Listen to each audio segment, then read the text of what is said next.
మరి అలా పంపించారు.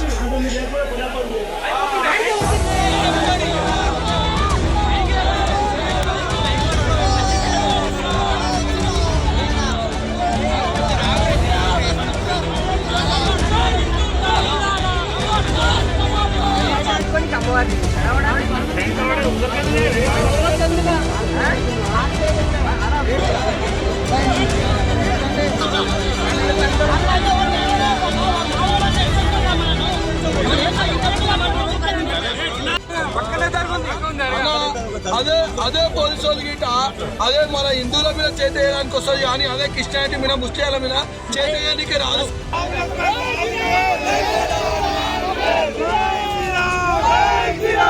రాష్ట్రంలో ఎక్కడో చోట వరుసగా దేవాలయాల మీద దాడి జరుగుతూనే ఉంది. ఇది చాలా అంటే చాలా ఆందోళన కలిగిస్తోంది. ఎందుకంటే ఈరోజు అగైన్ అంటే నిన్న నైట్ జరిగినటువంటి ఇన్సిడెంట్ ఈరోజు వెలుగులోకి వచ్చింది. శంషాబాద్లో మరోసారి మరో దేవాలయంపై దాడి జరిగింది. సోమయ్య, చౌడమ్మ, పోచమ్మ దేవాలయాలపై దాడి జరిగింది. అమ్మవారి బట్టలు తీసేయడం, ఆ తర్వాత అమ్మవారి కళ్ళను తీసేయడం జరిగింది. సో దీంతో గ్రామస్తులైతే పూర్తిగా ఆందోళన వ్యక్తం చేస్తున్నారు అండ్ ఆగ్రహాన్ని కూడా వ్యక్తం చేస్తున్నారు. పూర్తిగా ఇందులో 10 మంది డెఫినెట్లీ ఈ కుట్ర వెనకాల 10 మంది ఉన్నారు. ఆ 10 మందిలో ఒకడు దొరికాడు, అది ముస్లిం అనే ఆరోపణ వినిపిస్తోంది. నిన్న రాత్రి రాజు అనే పేరుని ప్రచారం చేశారు, బట్ కాదు, ముస్లింకి సంబంధించిన వ్యక్తి దాడి చేశాడు. సో కావాలనే హిందూ దేవాలయాల్ని టార్గెట్ చేశారు. అంటే దేవాలయాలపై అయితే ముస్లిం మతోన్మాదులు దాడి చేశారు అంటూ కూడా గ్రామస్తులు కావచ్చు అండ్ విశ్వ హిందూ పరిషత్ వాళ్ళు కావచ్చు ఆరోపిస్తూ ఉన్నారు. అండ్ వాళ్ళు ఒక ప్రెస్ నోట్ కూడా రిలీజ్ చేయడం జరిగింది. ఎందుకంటే వాళ్ళు అనుమానిస్తున్నట్టుగా ఒక్కడు మాత్రమే దొరికాడు, కానీ పూర్తిగా 10 మంది ఉన్నారు. వారం రోజుల నుంచి ఇది 3వ సంఘటన, ఇంకెన్ని జరుగుతాయో కూడా తెలియదు. ఇట్లా పూర్తిగా శంషాబాద్లో మాటు వేసి పూర్తిగా ఇంకే దేవాలయాల మీద దాడి జరగబోతోంది అంటూ ఆగ్రహాన్ని కూడా వ్యక్తం చేస్తున్నారు, అనుమానం కూడా వ్యక్తం చేస్తున్నారు.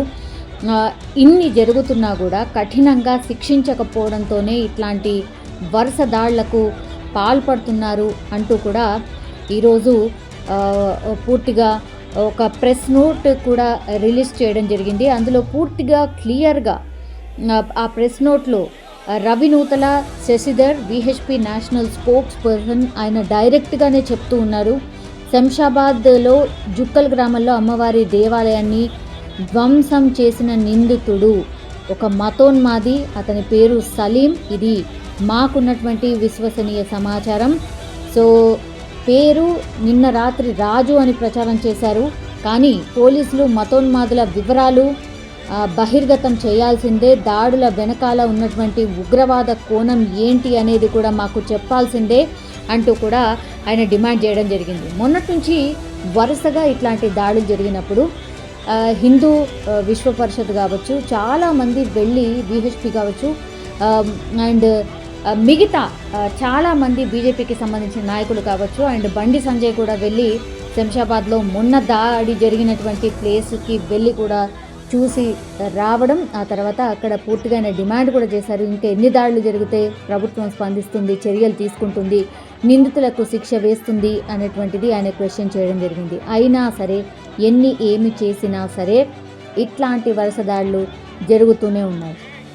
అయితే నిన్న జరిగినటువంటి ఇన్సిడెంట్ కూడా ఒక వ్యక్తి ఒక గుడి దగ్గర కనిపించాడు, ఆ తర్వాత వెళ్తూ అనుమానంగా ఉండడంతో ఒక పర్సన్ దిగి అసలు నువ్వు ఎక్కడి నుంచి వచ్చావు ఏంటి అని అంటే వాళ్ళ దగ్గర అసలు ఏమీ మాట్లాడలేదట. కానీ వెనకాల నుంచి ఇంకో ముగ్గురు వచ్చారు, ఈయనని ఇక్కడే ఒక దేవాలయం దగ్గర చూసాము, ఎందుకు మాకు అనుమానం ఉంది, మీరు వెళ్ళి ఒకసారి ఆ దేవాలయం దగ్గరికి చూసి రండి అని పంపించినప్పుడు నిజంగానే ఆ వ్యక్తి ఒక దేవాలయం దగ్గర దాడి చేసి వచ్చి ఇంకో దేవాలయం దగ్గర దాడి చేయడానికి ఆర్ విగ్రహాన్ని ధ్వంసం చేయడానికి అక్కడ సిద్ధంగా ఉన్నాడు అని ఆ ఇన్సిడెంట్ జరిగిన తర్వాత కానీ అర్థం కాలేదు. ఎందుకంటే పోచమ్మ దేవాలయానికి సంబంధించి ఇప్పుడు మనం చూస్తున్న విజువల్స్ అవి పోచమ్మ దేవాలయానికి సంబంధించిన అమ్మవారి విగ్రహాన్ని ధ్వంసం చేయడం, ఆ తర్వాత ఇంకో విగ్రహం అంటే హనుమంతుడి విగ్రహం దగ్గరికి వచ్చి ఆ విగ్రహం దగ్గర కూడా ధ్వంసం చేయబోతుంటే ఆ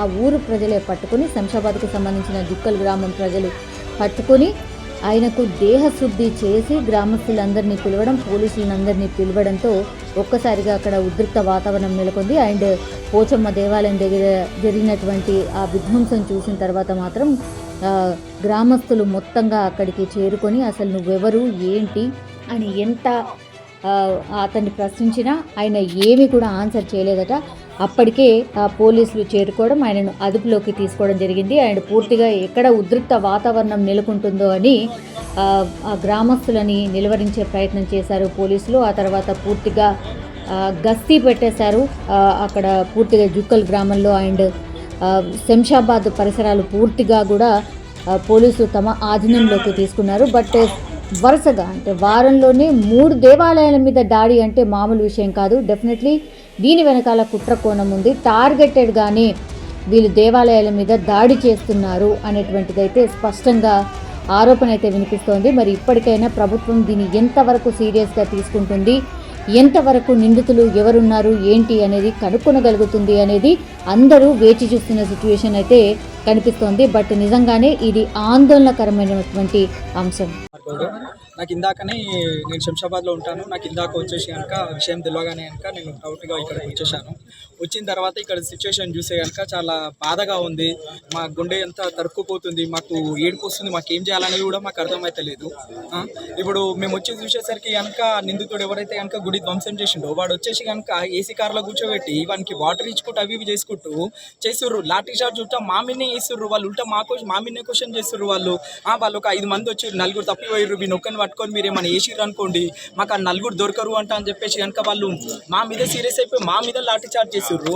ఇప్పుడున్న కాంగ్రెస్ ప్రభుత్వం ఉంది, అసలు వీళ్ళకి ఏం చేస్తుర్రు, ఎక్కడి నుంచి వస్తుర్రు, వీళ్ళు బీహార్కి వెళ్ళి వచ్చిర్రంట.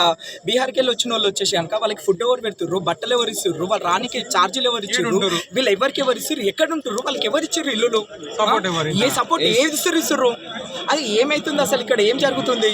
శంషాబాద్ మున్సిపాలిటీ మొత్తం వచ్చేసి కనుక ఒకటి రోజు తప్పిసి ఒక రోజు మొన్న ఏమొద్దు హనుమాన్ దేవాలయం మీద జరిగింది ఎయిర్పోర్ట్ కాలనీలా, మళ్ళీ కట్టమైసమ్మ కాడ వచ్చేసి కనుక త్రిశూలాన్ని విరగొట్టేసి ఇప్పుడు వచ్చేసి కనుక ఇక్కడ జూకాల కాడ వేసిండు వాడు. ఇంకోటి ఇప్పుడు మన తమ్ముళ్ళు చెప్పే దాని ప్రకారం చూస్తే కనుక ఆంజనేయ స్వామి గుడి కాడికి వెళ్ళి కనుక ఆంజనేయ స్వామి గుడిని కూడా విగ్రహాన్ని ధ్వంసం చేద్దామని పోయిర్రంట. తమ్ముళ్ళు చూసేసరికి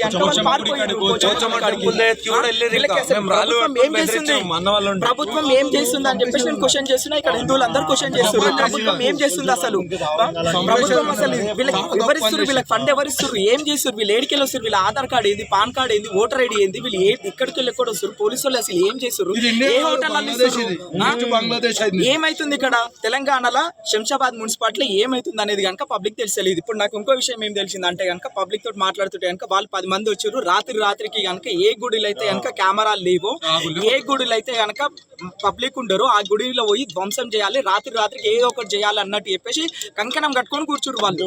ఇదంతా ఏం చేద్దామని చెప్పేసి వస్తుర్రు. తెలంగాణ ప్రభుత్వం ఉంది, తెలంగాణ ప్రభుత్వంలో వచ్చేసి కనుక ఇల్లి గుళ్ళ వారికి ముత్యాలమ్మ గుడి తీసుకోండి, నాంపల్లి కాడ తీసుకోండి, ఇప్పుడు శంషాబాద్ తీసుకోండి, ఇక్కడ ఈ గుడిని తీసుకోండి. ఇప్పటి వరకు ఒక ఎమ్మెల్యే కానీ ఒక ఎంపీ కానీ కాంగ్రెస్ నుంచి ఉన్న వాళ్ళు ఒక్కరు కూడా స్పందన లేదు. కెమెరా లేని గుడిలే ఎంచుకుంటారు, కెమెరాలు లేని గుడి లేని వాళ్ళు ఎంచుకుంటారు. వాళ్ళు ఎన్ని రోజుల నుంచి వాళ్ళు సెర్చ్ చేస్తారు అనేది ఎవరికి తెలియదు. ఇంత లోపల గుడి ఉందంట అని చెప్పేసి ఊళ్ళకే తెలుస్తుంది.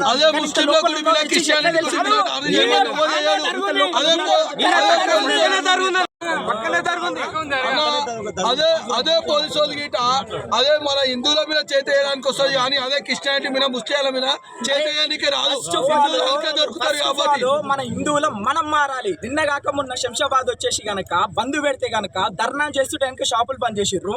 సిగ్గుశరం హిందువుల కోసం నేను చెప్తున్నా. షాపులు మనం ధర్నా చేసిన తర్వాత మళ్ళీ వెళ్ళిపోయిన లేవద్దా అయ్యా, మనం ముద్దు నిద్రలకే లేవద్దా? ఇంకా పడుకునే ఉందమ్మా. మన తిండి, మన బట్ట, మన పిల్లలు, మన ఆస్తులు అనుకునే ఎదురుదామా? ఇప్పుడు ఇంత దాడులు చేసి ఏం చేద్దామని చెప్పుర్రు హిందువులు. ఇంకెన్ని రోజులు ఇదంతా? ధన్యవాదాలు. జై శ్రీరామ్. బయట పెట్టాలి. వీళ్ళు ఇప్పుడు వస్తే పోలీసు వాళ్ళకి ప్రొటెక్షన్ ఇచ్చారు. ఎందుకు ఇచ్చారు? ఏం అవసరం పోలీసు వాళ్ళకి? 9 మంది అంట. వీళ్ళు తీసుకొని కార్లా మేమేమో పిచ్చోళ్ళ లెక్క బయట నిలబడి వదులుతున్నాము. లోపల కూల్ వాటర్ బాటిల్ 2 ఇచ్చిరానికి. కూల్ వాటర్ బాటిల్ 2 ఇచ్చి ఏసీ పెట్టి లోపల కూర్చోటి మేమేమో పిచ్చోళ్ళ మాన బయట నిలబడడానికి. ఒకటి కాదు 2 కాదు 5, 6 అయినా ఇప్పటికి.